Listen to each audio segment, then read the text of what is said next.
Nos primeiros anos da colonização, então, quando as capitanias hereditárias foram implantadas, em 1534, até chegarem os primeiros povoadores, nessa parte em específica, a presença de mulheres era uma constante, porque era designado uma pessoa da nobreza para vir aqui estabelecer um povoamento. Então, isso era uma missão oficial.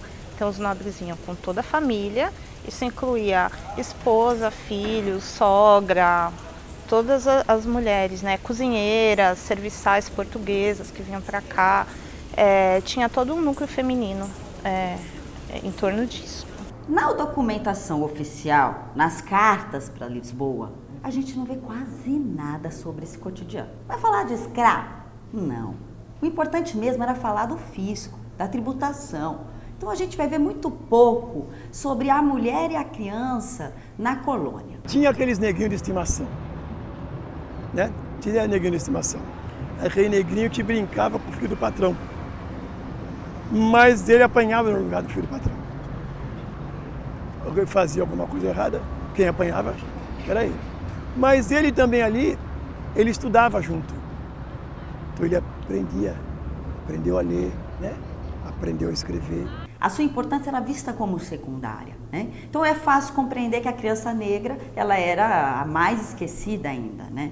E a população das Minas Gerais, como a gente está falando, ela se caracteriza por uma população urbana e uma população mineradora, né? A população se concentrava nas vilas e nos arraiais, diferentemente do restante do país, em que a vida se concentrava no campo.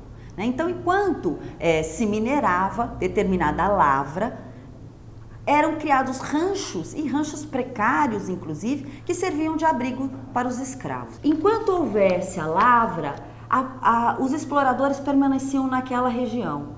E a partir do momento em que ela se escasseasse, né, de ouro e tal, eles iam passando a outras e assim por diante. Então, esse tipo de atividade, né, dificultava muito a vida familiar. Com o ciclo do ouro no século XVIII, vieram muitas mulheres para a região de Minas. Algumas atuavam no comércio, nos caminhos para chegar nas minas, entre a região de Minas, São Paulo, Bahia, esse triângulo. Então, tabernas, entrepostos comerciais, tinha bastante mulheres. E veio um grande número de mulheres para trabalhar nos prostíbulos. Então, onde tem muito homem, você tem necessidade de muita mulher.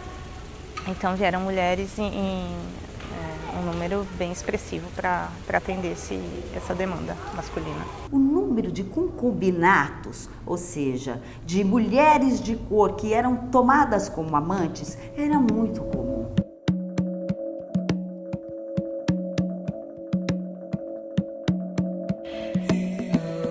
Com o passar do tempo, houve muita mestiçagem, porque vieram muito mais homens do que mulheres, né? Os nobres vieram com suas famílias, mas vieram muitos presos, muitas pessoas de outras camadas sociais para fazer o desbravamento.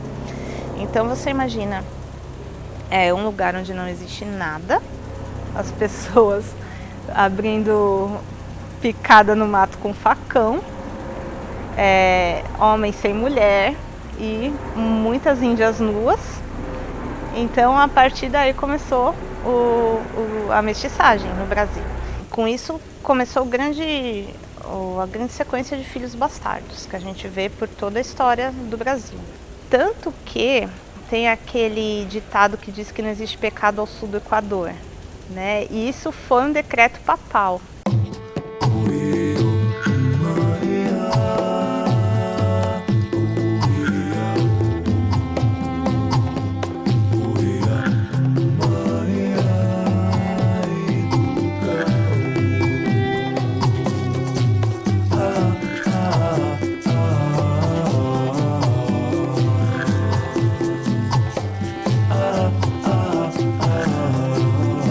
Nessa região do ouro era muito precária, porque vieram muitas pessoas e pouco suporte material. Então, o pouco que tinha um preço elevadíssimo e era muito disputado. Então, constantemente, essas vilas eram invadidas para roubo, né? O pessoal saqueava a carga mesmo, porque não tinha defesa. E estupro mesmo, rolava bastante. Quem nascia na África era, na época, chamado de negro de nação. E quem nascia no Brasil, portanto, era crioulo. Então, aqui o que era mais comum eram crianças crioulas, nascidas no Brasil. Essas crianças viviam, geralmente, com as suas mães, ou quitandando, ou existia a escrava que trabalhava no trabalho doméstico e, portanto, podia se manter mais próxima, a senzala ficava próxima da casa, ela podia se manter próxima da mãe, a criança. Não tinha saneamento básico, era eles que lavavam as latrinas. Eles que carregavam o detrito para jogar, era eles que limpavam chaminés, era eles que faziam todo o serviço pesado e sujo, era o negro que fazia.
Os pés são geralmente a parte mais limpa das pessoas.